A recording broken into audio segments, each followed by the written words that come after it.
अभी इसके पहले हमने सीखा प्रतिस्थापन विधि। अब हम क्या पढ़ेंगे? विलोपन विधि। विलोपन, विलोपन का मतलब होता है विलुप्त हो जाना, ठीक है, गुम जाना या हो जाना। तो आपको इसमें दो समीकरण दिखेंगे, दोनों में दो चर राशियां दिखेंगी। दोनों में से किसी एक चर राशि को क्या करना है? विलुप्त करना। दोनों चर राशियों में से किसी एक चर राशि को विलुप्त करके दूसरी चर राशि का मान ज्ञात करें। प्राप्त मान को दोनों समीकरणों में से किसी एक समीकरण में रखना है, जिससे दूसरी चर राशि का मान भी प्राप्त हो जाएगा। ठीक है, तो क्या करना है? सबसे पहले आपको दो समीकरण दिए जाएंगे। वो समीकरण कौन कौन से हैं? बोलिए। समीकरण x प्लस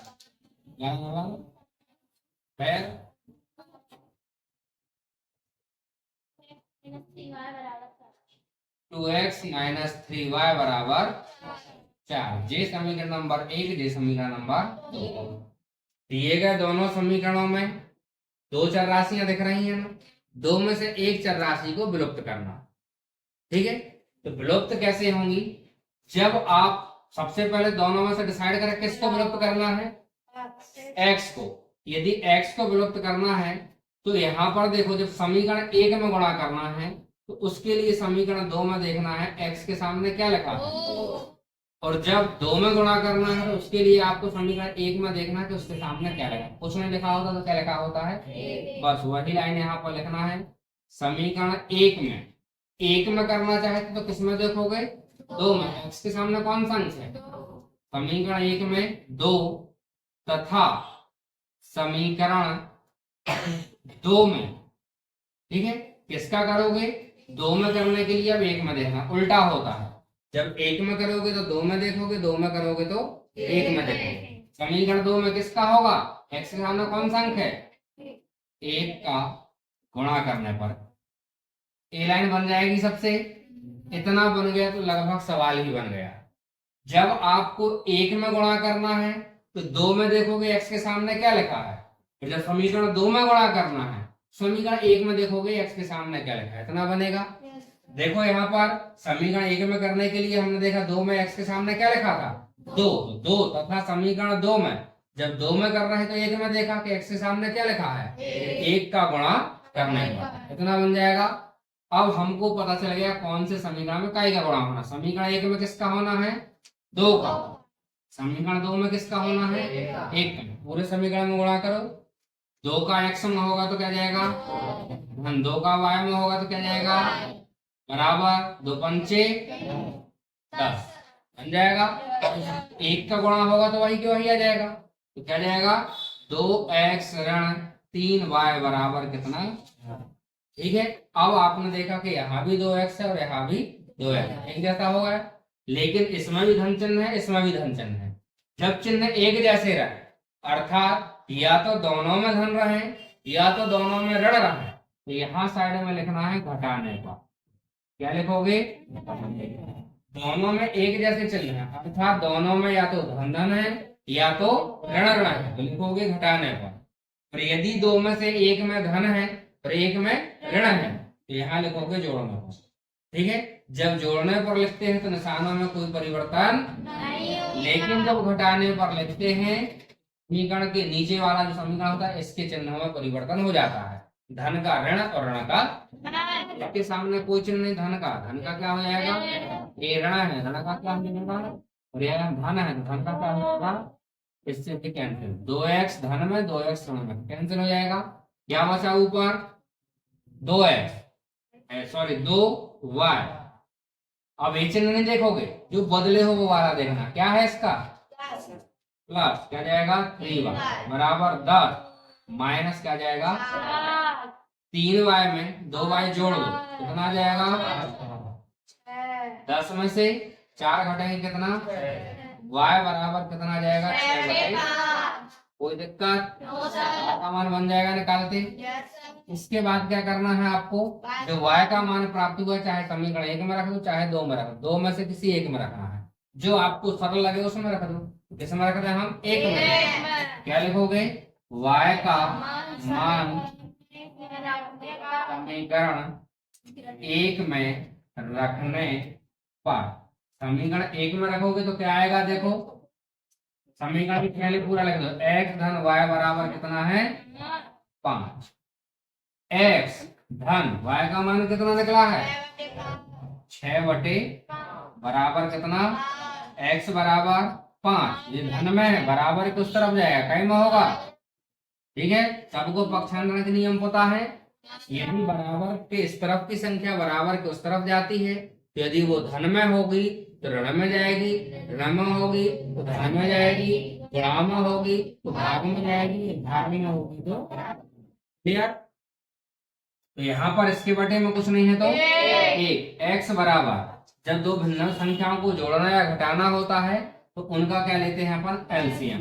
दोनों का एलसीएम क्या जाएगा 5। एक का भाग 5 में 5 बार जाएगा, जो भी आता है उसका ऊपर गुणा करना। 5 5 से 5 कट गया, क्या बचेगा x बराबर 25 में से 6 घटेंगे, बटे में कितना x और y दोनों के मान मिल गए, तो लिखेंगे अपन। अतः x बराबर कितना 19 बटे 5 तथा y बराबर कितना 6 बटे। ये आपका क्या है, ये आपकी कौन सी विधि।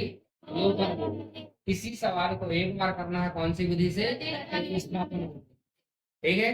तो और दोनों विधि में आपको कौन सी अच्छी लगी है आप अपना मत दे सकते हैं, ठीक है।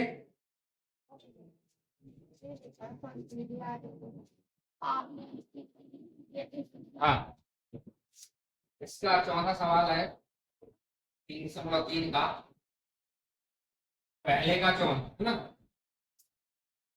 x बटे 2 धन 2y बटे 3 बराबर 1, x ऋण y बटे 3 बराबर 3।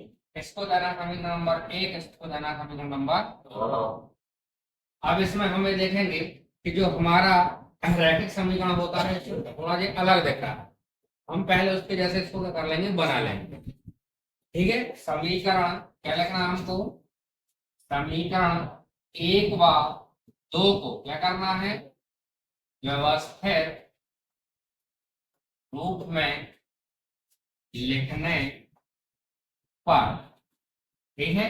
तो सबसे पहले किसको लोगे आप, समीकरण 1 से। समीकरण 1 को हल करते हैं, जाएगा x बटे 2 धन 2y बटे 3 बराबर कितना है ऋण 1। सबसे पहले इन दोनों का क्या लेना है, एलसीएम। एलसीएम वह संख्या होती है जिसमें दी गई सभी संख्याओं का भाग पूरी बार 2 लेंगे तो 2 का भाग तो जाएगा, 3 का जाएगा क्या, नहीं। 3 लेंगे 3 का भाग तो जाएगा, 2 का जाएगा क्या, नहीं। इसलिए हम दोनों संख्याओं को गुणा के रूप में लेंगे। 3 दूनी गुणा कर लिया। 6 ऐसी संख्या है जिसमें 2 का भाग भी जाता है और 3 का भाग जाएगा। 2 का 6 में नहीं, 2 दिया कितनी बार गया, 3 बार। 3 का ऊपर गुणा, यहाँ कोई अंक नहीं है तो 1। 3 का 1 में होगा तो 3 एकम x का तो x आ जाएगा। धन 3 दूनी 2 बार गया, 2 का 2 में गुणा होगा, 2 दूनी कितना हो जाएगा, तो बराबर ऋण 1। इसके बटे में कुछ नहीं है तो 1 का इसमें गुणा होगा तो वही आ जाएगा 3x धन 4 बार बराबर ऋण 6 एकम। समीकरण क्या बन गया जी 3। अब इसको नहीं देखेंगे, इसकी जगह पर किसको देखेंगे, समीकरण 3 को।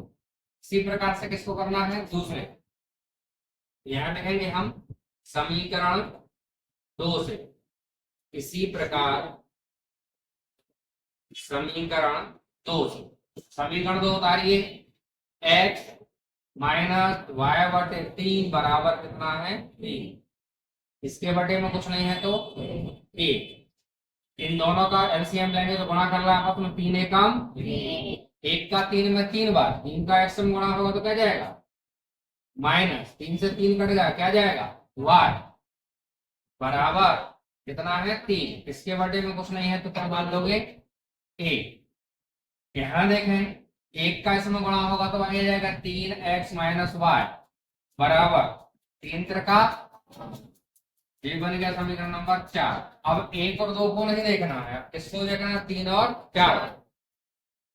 इसमें x वाला पद है y वाला पद है, इसमें x वाला पद है y वाला पद है, सबसे पहले हमें डिसाइड करना है एक्स वाले को अलग कर दें या वाई वाले। जैसे हम एक्स वाले को अलग करना चाहते हैं, इसमें क्या है, यहाँ पर 3 है, इसमें भी यहाँ पर क्या है, 3 है, लेकिन दोनों में कई का चिन्ह है धन का। और जब एक जैसे चिन्ह होते हैं तो क्या करते हैं, घटाते हैं। अंक तो एक जैसे हैं, आपको गुणा करने की आवश्यकता नहीं है, सीधे क्या लिख देंगे, समीकरण 3 माइनस क्या, 4 करने पर 3 में से 4 को घटाना। सबसे पहले समीकरण नंबर 3 लिखो, क्या आ जाएगा, 3x धन 4y बराबर कितना, -6। यहाँ पर क्या आ जाएगा, 3x माइनस वाई बराबर कितना आ जाएगा, 9। अब हम क्या कर रहे हैं, घटा रहे हैं। घटाने के लिए नीचे के निशान क्या होते हैं, बदल जाते हैं। यहाँ कोई चिन्ह नहीं है तो धन का, धन का क्या हो जाता है, ऋण, ऋण का क्या हो जाता है, धन, इनका क्या हो जाता है, ऋण। 3x धन में 3x ऋण में घट जाएगा, क्या बचा यहाँ पर, 4y। अब ये चिन्ह नहीं देखेंगे, नीचे वाला देखते हैं, धन, क्या बचा, y, ऋण 6 और क्या बचा, ऋण 9। बनेगा 4 और 1 कितना हो जाएगा, 5y बराबर, ऋण ऋण जुड़ते हैं, चिन्ह ऋण का आता है, 9 और 6 15, y बराबर ऋण 15, गुणा की संख्या कहाँ जाएगी, 5 एकम 5 दिया, y बराबर कितना आ गया, ऋण 3। y का मान कहां पर रख देंगे, समीकरण नंबर 3 में रखें या 4 में रखें, आंसर दोनों से आ जाएगा। क्या लिखोगे,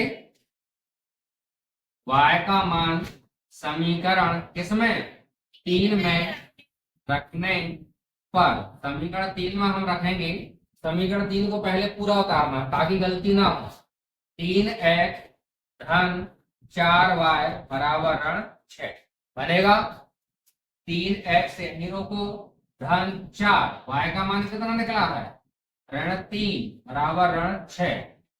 3x धन और ऋण का गुणा हमेशा ऋण होता है, 4 दिया बराबर ऋण 6। 3x बराबर ऋण 6 पहले ही से है, ऋण में उस तरफ जाएगा तो कई में, धन कितना हो जाएगा, 12।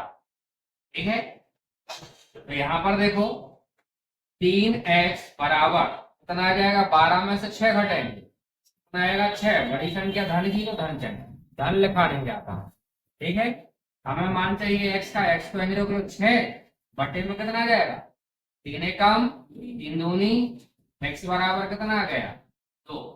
लास्ट में लिख देंगे अतः x बराबर कितना, तथा y बराबर कितना आया था, ऋण 3 बनेगा। कोई दिक्कत, सबके समझ में आ गया।